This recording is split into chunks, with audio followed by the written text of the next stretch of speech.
You are listening to KC Sports Network, the #1 podcast network for today's Kansas City sports fans. With former players from your favorite teams, informed perspectives, and former insiders, this is the place for you. KC Sports Network is proudly presented by Emprise Bank, your partner in possible. Hello and welcome into a Thanksgiving edition of KCSN Update here on the Kansas City Sports Network, your daily Chiefs video and podcast from us here. My name is Tucker Franklin. I'm with you on Thursdays. And listen, it's a great Thanksgiving. Glad that you're going to be joining us for my conversation with Joshua Brisco of Sports Radio 810. He also does the Times Ours podcast with friend of the program, Nate Taylor and Seth Kaiser. Great podcast as well if you're looking for other content in Chiefs Kingdom. But we appreciate you joining us here to get a little bit of Chiefs content. You know, we can get Chiefs content a lot of places around YouTube, podcast, but we appreciate you guys making KC Sports Network one of many places that you are getting your Chiefs content for this team that is absolutely rolling into this Rams matchup. Josh is going to join me to talk about that Rams matchup a little bit. We're going to get some impressions from the Chargers game. Hard not to still talk about that Chargers game with just the way that Patrick Mahomes, Travis Kelce played. Man, getting that stranglehold on that AFC West felt pretty darn good still. So we're still going to be talking about that. Also, we're going to stick with the Thanksgiving theme. Josh and I are going to talk about some things that we are thankful for the Kansas City Chiefs. But before I get into that conversation, let me tell you about our friends at DraftKings. NFL Sundays are only getting better, and so are the incredible offers at DraftKings Sportsbook, an official sports betting partner of the NFL. Right now, new customers can bet just $5 on any NFL team to win and get $200 in free bets if they do. Check this out. Right now, everyone can earn up to 100% boost with DraftKings stepped-up same-game parlays. Go to DraftKings Sportsbook app, place the same-game parlay, and combine multiple bets like which team will win, player props, and point totals. I got up to 65% the other day when I was stacking up some alternate lines for the Chiefs. I really like to do that. Just get these smaller lines in there to see if these receivers, Kadarius Toney, Noah Gray, can hit those yard markers. That's what I really like to do with my stepped-up same-game parlays. And with bigger payouts than ever, DraftKings Sportsbook is my go-to when betting on the NFL. Here's what you got to do. You got to download the DraftKings Sportsbook app now and use promo code KCSN and place a $5 pre-game moneyline bet to get $200 in free bets if your team wins. That's only at DraftKings Sportsbook, an official sports betting partner of the NFL, with code KCSN. Minimum age and eligibility restrictions apply. See the show notes for details. All right, you know him on Twitter at JB Brisco. It's Joshua Brisco joining me. Josh, how are you doing today? At JB Brisco on every social media I can currently find. At JB Brisco on your local street corner. At JB Brisco at your local marquee. Not just Twitter. I'm trying to diversify my social media for no particular reason. Mastodon's a big one. I've seen. I think that's how it's pronounced, but like it's one of those things where I've read it a whole bunch and thought that's how it's pronounced. But I tried. I think I'm at JB Brisco there too. I don't know. I'd rather not post anywhere ever anymore. I think maybe. Yeah, that's cool. I would just like to be able to put maybe write something down, put it in a bottle, and just chuck it into the ocean. I think that might be my. I'm at JB Brisco on a message bottle also. I do respect the brand continuity between all the social media platforms. That's one thing. Even your Venmo is at JB Brisco. I'm sure people wanted to know that, but like your Venmo is the same all across the board. It's something I just try to strive for in the brand continuity. Thank you. It's important because you never know when one social media giant is going to start feeling kind of wobbly under everybody's feet. And so if now it's just like, hey, is Josh on MySpace? No, but if I go start MySpace up again, I'll make sure I get at JB Brisco so you can find me there too. That'd be strong. You've added a plant, I believe, in your background since the last time we recorded. Yes.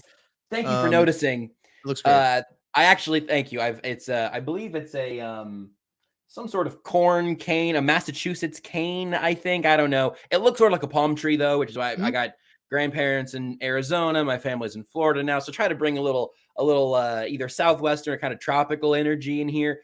I've had the plant for a while, but it's been in and out of the office space. Now it's here to really fill that white space void for the for the viewing audience. I'm really glad that you noticed that because it's my budding career as a plant enthusiast, no pun intended, has been really taken off lately. Glad to see it. Something else that's been really taking off is the Chiefs and their offense. Let's go. That was a Kent Swanson-esque type transition into what we are going to talk about. Josh, I want to get your impressions on Chiefs Chargers. I know this is a Thursday episode, but we usually start to like turn the page on Thursdays. Mhm. But I think it's really hard not to still talk about that Chiefs Chargers game and just the way that everything went down and how the Chiefs have a commanding lead in the AFC West. Yeah, and it's funny because it was a little bit of a different viewing experience for me because I wasn't doing post game on 8:10 this week. I was in Florida with my family, and so prime time 8:20. Boy, you all in Eastern time, man. If you're there for the prime time, I respect it because I was sitting there at 6:30, being like, we should probably have more football now, right? But it was an interesting, not just for the lateness of it, but it was an interesting viewing experience because it was a rare time where I wasn't like literally writing down every play or several plays per drive and kind of trying to chart out everything that I was seeing to do the show as soon as the whistle blows as usual. In this case, it was just sort of one of those roller coaster rides where I didn't have to figure out where the turns were going to be or when there was going to be a loop-de-loop. I just had to make sure that I was buckled in and I wasn't going to go flying out, and that the rest of my family, which is somehow even louder than I am, wasn't going to scare Renee, who is not quite as loud as the rest of us, but holds her own in the volume department. She can get there. But to be late in that game, when you see the defense having kind of found its footing, right? The offense has lost so many pieces. We were all ready for the Kadarius Toney game, and then the pesky hamstring pops up. You get there at the end where the Chargers do everything right. And we have unanimously reached a point as a football watching society where the phrase too much time for Mahomes doesn't just apply to Chiefs games. We started using it in World Cup games. I opened Twitter during the Wales US match and found that joke littering my timeline, and I'll take it again whenever US goes down early next. Or goes up early. It doesn't really matter. You can either be Mahomes or you can be Mahomesed. But if you're the Chiefs, it's only one side of that coin. You are only Mahomesing the team across from you. I even think that we have like a maybe elevated view of the Chargers. Maybe I do because I watch them the most closely against the Chiefs. They always bring their best stuff against Kansas City. And it's never enough because there's always 42 seconds left at some point, and you go, oh, God, I mean, it doesn't. Oh, now it's 13 seconds. Oh, God, you left almost 2 minutes for Patrick Mahomes. We all knew that game was going to end with the Chiefs walking into the end zone and most likely Travis Kelce at the end of it. And so to be there in that sort of slightly unplugged viewing perspective was really refreshing for me to remember what it's like to just sort of sit there and go, oh, God, they're going to blow this. Oh, no, they're not. They have Patrick Mahomes and they have Travis Kelce, and that's the Chargers. So actually things are going to be fine here in about 2 minutes. Right. One of my favorite things was after the game, Chris Jones I think he was on set with Sunday Night Football, and they're like, "Hey, when did you know that like they're gonna win? That you guys were gonna win the game?" He's like, "Oh, when they scored, and they left at minute 42." He's like, "Oh, he's like, that's way too much time for Mahomes." He's like, "They should." Chris Jones literally said they should have ran the ball a couple times and like tried to waste some more time because like even the defense was like, "Oh yeah, no, this thing's done." I mean, and like. I tweeted this after the game. This is my big picture takeaway. The Chiefs needed superstar performances. They got them from Mahomes, Kelce, and Jones. So don't you dare any of you take this as my Chris Jones slant. Absolutely not going to be found here today. But like Chris Jones there was like, yeah, whenever my side of the ball screwed up over the course of a drive, gave the Chargers a chance and then let them score, that's when I knew we were going to win because that's who your offense has at the helm of it. That's Travis Kelce at age 97 out here looking not a day under 96. I mean, it is a tremendous combination of guys really across this whole team. And that's obviously not anything new to any of us who've been watching this team for a while. But to just see it time and time again, where you're not even surprised by it anymore, is genuinely kind of incredible. I wonder, this question was asked earlier on the network. I can't remember what we got a lot of shows on KCSN. A lot of shows over here. You guys are plugged into KCSN. You know we got a lot of shows. Can't remember which one it was. I believe it was Monday's KCSN update with Matt Miller. The question was asked, who do the Chargers fans hate more, Patrick Mahomes or Travis Kelce? Like at that point, it's got to be Travis Kelce though, right? Like when you think about it, I mean, they painted a mural of him getting slammed in a loss for them. So I mean, that's a good point. I think it has to be because as an opposing fan, he's got to be so frustrating to watch because only kind of makes sense. Like you get it, right? I don't think anybody is out here like, oh, I just don't know about this 87 fella. But watching him just be open all the time when Derwin James is there, like Travis Kelce is just open. And then once he catches the ball, he will, this might not even be an exaggeration anymore. He will run by guys 10 years younger than him, just with like an angle, just kind of running like now I can't remember where I'm pulling this from. But on Twitter a couple weeks ago, it was the idea that Travis Kelce with the ball in his hand moves like an athletic water buffalo. Like that is, you have a water buffalo running between some elite defenders in this league, and you just can't do anything about it. Mahomes' greatness is so evident that everyone goes, oh, that dude, I mean, he's just playing on rookie mode, and we can't do anything about that. But with Kelce, you got to just think, well, I don't know. Could you hit him? Can you have we tried covering him? And the answer is always, yeah, we tried. And it never really seems to work for very long. It's unbelievable. It is insane how just they get that mismatch too, and they take full advantage of it. Like there's one time where Derwin James isn't on him, and like Asante Samuel gets flipped on him, which shout out Asante Samuel. I think he's a good player. He can't cover Travis Kelce. Not very many players that can cover Travis Kelce. Derwin James is close to about the only one that can come close to covering Travis Kelce. And I listen, I think Derwin James is a phenomenal football player. I think he is very good. It's just very hard to figure out how to stop Travis Kelce. And the best part about Travis Kelce's touchdowns, on 2 of the 3, he celebrated early. Like he celebrated before he got into this. He's like, yep, I am scoring. And like the one was like a swing screen pass, and he still had like 3 guys to get through. And he's like, I'm going to go ahead and high step this one in. It's great. You love it.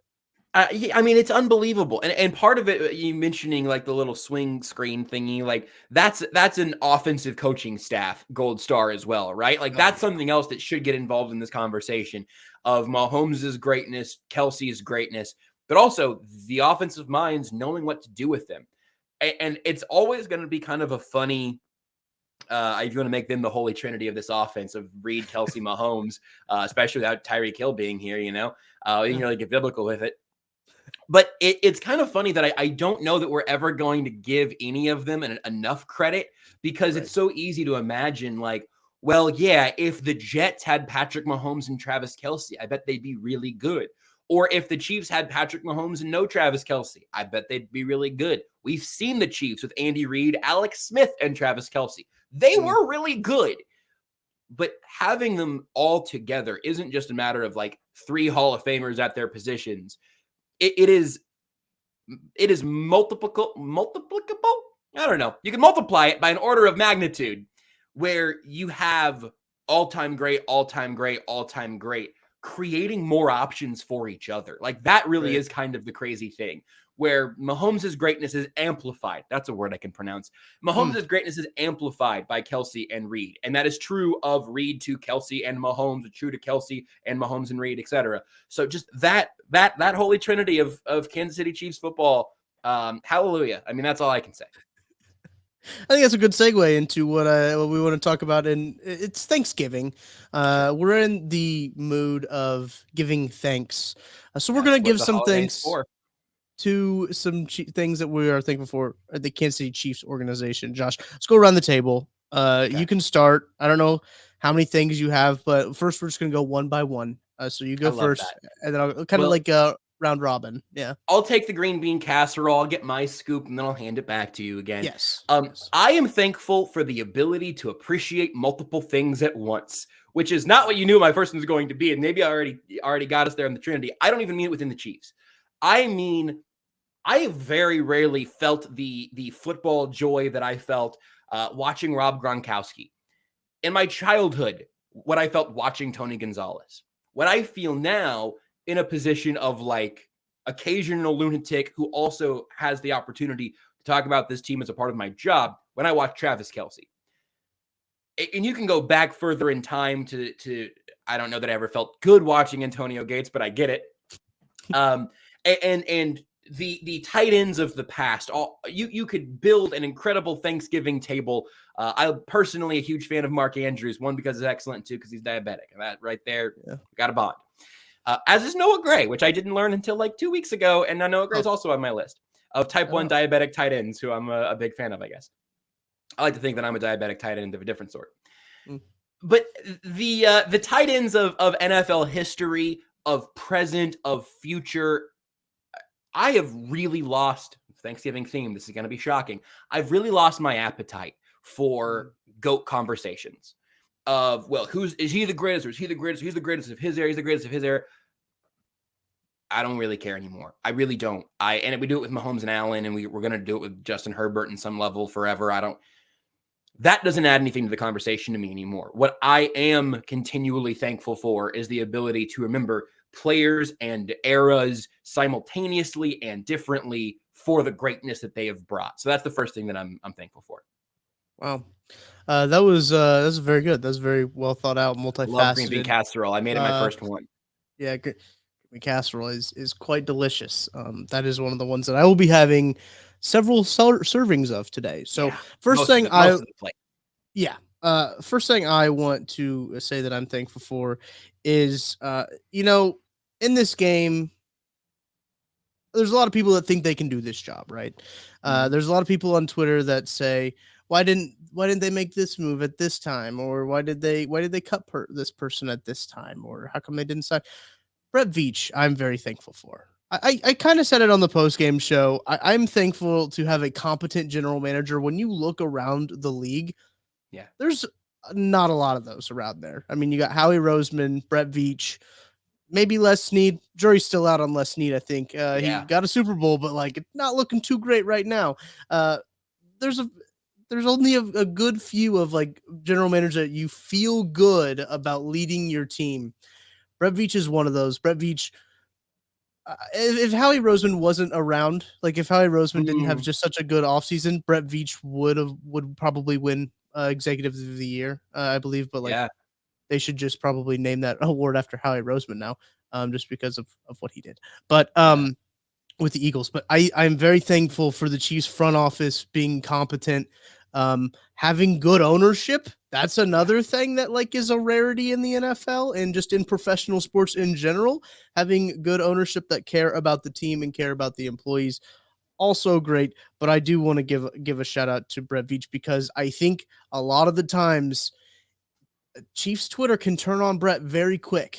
And they also can be very, I love Brett Veach one day, and the next day be like, we need to fire this guy. And I think it's good to appreciate Brett Veach for what he is. Had a very phenomenal draft class. I know it's not just him. There's a lot of different people in that go and involve themselves in recruiting and just scouting the draft class in general. But he's gotten so much better from 2018 when we talk about that draft. Atrocious, I'll throw that word out there, draft class from the Breland, trading up for Breland Speaks. The only good player coming out of there is Derek Nottie, right? He was in that draft class, so that's the only player I believe that's still on the roster from that 2018 draft class. And then working your way to now, where you've got 10 rookies making the active roster out of training camp. It's just like it's incredible the growth that's happened, and just how the Chiefs front office is run. I think that's what I'm very thankful for off the top. Well, I hope that the thing you're thankful for is something I can continue to be thankful for in the future, because I'm thankful for Chris Jones.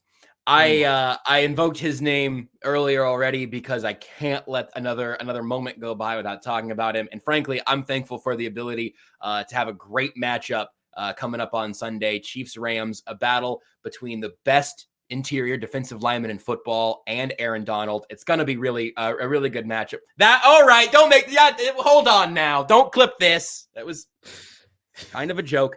It's mostly Aaron Donald's generational. Chris Jones is unbelievable. And he's been unbelievable at the exact moments where if you have been a part of the chorus of, well, can you be the CEO of Sag Nation if your company goes bankrupt? You have late in these games, you have consistently throughout this year, you have from the inside and from the edge. It worked this time, everybody. Chris Jones being an absolute game wrecker. I think that all of that is going to make him a cornerstone piece for the next version of the Chiefs, and not one of those guys that you see get moved right before the Chiefs see a drop-off potentially coming or just find value for themselves. I would have said that about Tyreek Hill around this time last year too, I'm sure. Although his speed is interesting. And I don't know what the Chiefs think in terms of how Chris Jones's game is going to evolve in what would be his next contract. But with a defensive unit that has done a lot of things well enough, that has had good moments, and that has had guys step up and various different guys step up, nothing has been more constant than Chris Jones being a destroyer of worlds when the Chiefs absolutely need a superstar performance on a defense that has a lot of good players, but not a lot of superstars right now. Chris Jones is that guy. I'm going to stay on the defensive side of the ball for my second thing that I'm thankful for.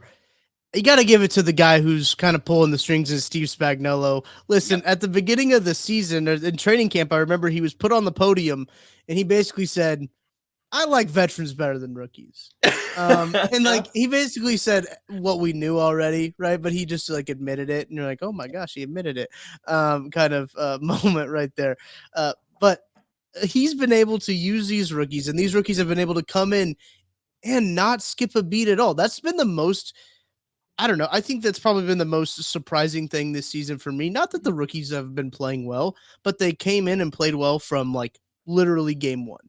And like, I really expected the Chiefs defense to struggle the first 6 to 8 weeks of the season, just because, it's one of those things in the NFL where offenses start really hot, the defenses adjust, and they just kind of all evens out towards the end of the year.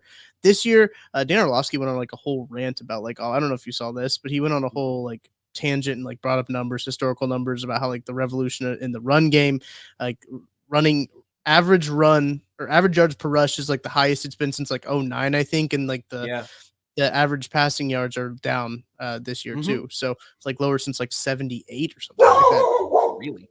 That's upsetting. That's how upset I am about that. Sorry, I'll stop woofing as soon as I catch my breath on how bad the passing game has been across the NFL this year. That scared me. That put a jolt of adrenaline in me. Holy, you looked afraid. I'm sorry. I'll control myself. No, it's okay. It's full moon, so it makes sense. I want these green bean casserole. I'm hungry. I'm ready for it, man.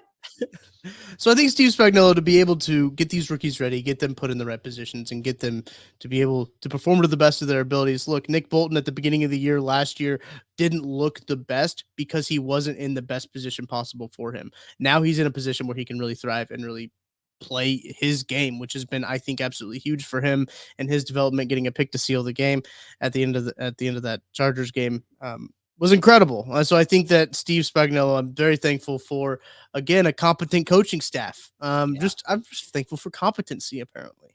That's an okay thing to be thankful for. I think, in fact, that's a good thing to specifically be thankful for, because if you gloss over the competence, you're only going to notice, to go back to your first thankful group, if you go, all right, the Chiefs are a competent front office. Brett Veach has had a good roster, more or less. But man, like, I'll just pick one that, I'm thinking about. They shouldn't draft the running back in the first round. If that's the only thing you remember when you think of Brett Veach, you're going to have a falsely negative opinion of him or of a front office or whatever. With Spagnuolo, if all you think of is Dan Sorensen and Ben Neiman, you're going to have a falsely negative perspective of him. I was going to go back, stay on the defensive side, but just move down the field a little bit. You got most of it already, but I want to specifically highlight the defensive backfield. This is a defensive backfield right now where half of their active DBs in the last 2 weeks in a row, I think, have been rookies. It's McDuffie, Watson, Williams, Cook, and Najee Johnson. That's half of your backfield, not rookie contracts, not young guys. First-year players getting considerable playing time. You already mentioned the whole Spags and veterans thing, and I was absolutely, I might have said something along the lines of, I don't care what the Chiefs defense looks like the first 10 weeks of the season, but I bet the last 6 or 7 weeks of the season, they're going to show some real growth. They showed competency, to take your word. They showed competency much, much earlier than that, and specifically in the secondary without Trent McDuffie. Look, I was surprised when they cut Lonnie Johnson. And frankly, still, with all this being said, I would not have made the Rashad Fenton trade because right now I don't think we know what it looks like when one of those guys gets hurt. And now you're saying, hey, is Chris Lamons ready for that spot? And obviously he got hurt. So I value depth of that position a lot. And so that makes me nervous. But what the Chiefs are telling us is that they have total faith in those rookie defensive backs. And man, what a ridiculous thing to be able to say about a group full of rookies. Absolutely. It's incredible. And not only are you getting rookie contributions on the defensive side of the ball, also on the offensive side of the ball. Isaiah Pacheco has looked like he's becoming RB1, which is Yeah, incredible for a 7th-round rookie out of Rutgers, out of all Rutgers, places. football For powerhouse, Rutgers. as we all know, the powerhouse that Rutgers is. I mean, you're getting great stuff from Sky Moore, who had a big game against the Chargers. It's just very encouraging all around, Josh. But before I let you go, we've got to talk about this game coming up with the Rams. The Rams are not in a good spot No. as a team. They are battered. Cooper Kupp dealing with an injury. I don't think it was a turf related injury, but it was definitely an injury that was not good for him. Matthew Stafford came back from a concussion, got another concussion. So it's not official that he's out, but he's probably going to be out. I think when you look at this line, the Chiefs opened as 14-point favorites. I believe the line has moved to 14.5 now. Yes, it has. So Chiefs 14.5 home favorites. It's a big number in the NFL. Not only is Matthew Stafford out, can't remember the name of their backup quarterback, but he is also hurt. I was gonna ask because I feel I've so like, as I've mentioned already, I've been on vacation, and so Yeah. I saw Matt Stafford injured, concussion, whatever. I'm like, oh boy, I wonder, is it still John Wofford back there? And so now That's right, my yes, it depth chart was. over here says it John Wofford and Bryce Perkins. Look, you made the point already. I don't really care who the quarterback is. This game, I've said this about other games, particularly AFC South games, and they've come back to bite me. But this game should be no contest. The only thing that scares me off of 14 points is that point spreads that big make me nervous because weird things happen. And if Chad Henne comes in and throws a pick, all of a sudden now I've lost a shiny nickel because it's just a big number. But if you said, hey, pick a side of it, I'd say the Chiefs win this game by 20 points, just because, as you've said, the Rams are top to bottom right now, hurt, thin, old, and not showing any signs of any of those things going in the other direction. So the Chiefs are simply a better team across the board here in a way that I think I wanted to believe about the Titans, but do actually believe about the Rams. Actually believed about the Colts as well, but that game would have been different if Sam Ellinger is your starting quarterback there. Very much so. The Colts team is interesting to say the Sure least. Sure is. Golly, what a team. But looking at their injury report from last week. Now this doesn't take into account injuries that happened during the game. John Wolford had a neck injury, Matthew Stafford concussion. He ended up playing, but Wolford is hurt. I mean, they got Aishan Robinson. He had an illness, didn't play last week. Brian Allen, their starting center, was out for last week's game. Greg Gaines, he ended up playing, but he's on the injury report. It's if the Chiefs don't, it's hard to say it. Say it with your chest. Say it and mean it because you're right. The Chiefs should cover the spread, and it shouldn't be. This game should not be close.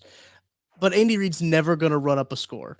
And I don't even think winning by 21 points is running it up, but Andy Reid's not going to do that. Andy Reid's not going to have Patrick Mahomes in. If they're up 14 points in the fourth quarter, I don't think Patrick Mahomes is in this game. I think 3 possession might be my cutoff. I think it might be 20 for me, which is why I think, hey, that 14 number, it's why it's different at 14 and 28 because they're not playing for college football playoff, votes or whatever. Right. You're totally right about Andrew. Here's my pivot. Point spread, no point spread, whatever. If the Chiefs do not control this game from very early on and perpetually through the rest of the game, that's something to keep an eye on.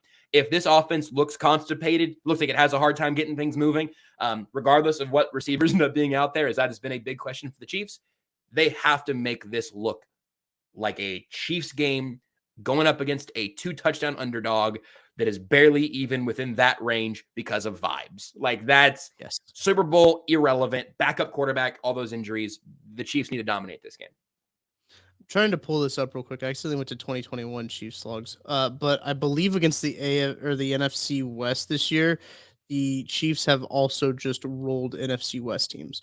I've when it comes to total yardage, betting on the NFC West against the Chiefs, I have lost my money with the Chiefs against the AFC South, and I've won it back against the NFC West. Appreciate the Cardinals and Niners for playing along as well as they did. Yeah, so Cardinals and Niners are the two teams that they've played in the NFC West. Total yardage, when you look at that, 417 total yards in the Niners game, 360 week one against the Cardinals. So you're looking at over 700 yards, over 777. Is that what that is? Oh my gosh. It's beautiful. Wow. It's a Thanksgiving miracle. It's a Thanksgiving miracle. We just hit the slots on that one. I think it's good one to end on right there. 777 in the total yardage category. I did that math off the dome too, so I'm stoked about that. I'm glad that you're confident because you said enough numbers and I was thinking about DraftKings. So I hope you got those numbers right. Well, make sure you check out the great offers that they got going on at DraftKings that I talked about at the top of the show. Josh, thank you for joining me on today's episode. Kind of a nice Thanksgiving episode. So we thankful appreciate for you today, Tucker. Thank you for having me. I'm thankful for you as well that you took some time to talk with me on Thanksgiving. So that's going to do it for today's episode of KCS and Update. Make sure to stay tuned to our channels. I hope you have a happy Thanksgiving. Hope you get to spend some time with the ones you love and just have a great time watching some football, being guys being dudes, or girls being gals. You can do that as well.